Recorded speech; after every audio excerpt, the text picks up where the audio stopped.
దళితులంటే రాజకీయ పార్టీలో బాగుపడడానికి రాజకీయ పార్టీలో భుజాల మీద ఆ పార్టీని వేసుకొని మేము ముందుకు నడుపుతాం. మీకు ఈ వేదిక మీద నుంచి చెప్తున్నాం, మీరు ఖచ్చితంగా ఈ సమాధానం మీరు దళిత బిడ్డలకు దళిత జాతికి చెప్పకుంటే భుజాల మీద మోసే మీరే భుజాలకు డప్పును ఎత్తుకొని ప్రతి ఊరు, ప్రతి వాడ, ప్రతి సంఘాన్ని, మా దళిత జాతి సంఘాన్ని, దళిత జాతి ఉపకుల సంఘాన్ని కలుపుకొని ప్రతి ఊరు తిరుగుతాం. మీరు చేస్తున్నటువంటి అన్యాయాన్ని ఖచ్చితంగా ప్రతి గడపకు వివరిస్తామని ఈ వేదిక మీద నుంచి మీకు ఖచ్చితంగా హెచ్చరిక జారీ చేస్తున్నాం. సంవత్సర కాలం పాటు ఎంత ఉద్యమం చేసినాం అనేది మీకు తెలియదా?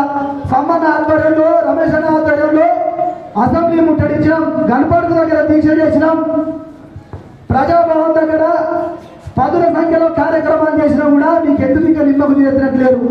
దళితులంటే చిన్న చూప, దళితులంటే సాధారణలు అనుకుంటారా? ఒక్కసారి దళితులు ఖచ్చితంగా రోడ్డు ఎక్కితే ఇవాళ చూసింది మీరు ట్రైలరే. ఖచ్చితంగా త్వరలోనే హైదరాబాద్ వేదికగా ఖచ్చితంగా మేము కాంగ్రెస్ పార్టీ ప్రభుత్వానికి స్పందించకుంటే సినిమా చూపిస్తాం మీ అందరికీ కలుపుకొని. దానికి మీరందరూ సిద్ధంగా ఉండాలి. ఇప్పటికైనా త్వరలోనే ఎలక్షన్ కోడ్కు ముందు గౌరవ వివిధ జిల్లా కలెక్టర్ల అకౌంట్లో ఉన్నటువంటి 3 లక్షల రూపాయలు రాష్ట్ర వ్యాప్తంగా ఉన్నటువంటి తెలంగాణ లబ్ధిదారులకు అందరికీ అందించాలి. అంబేద్కర్ అభయహస్తం పథకం కూడా ప్రారంభించాలి.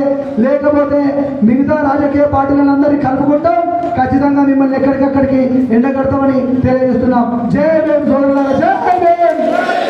సాధిద్దాం సాధిద్దాం.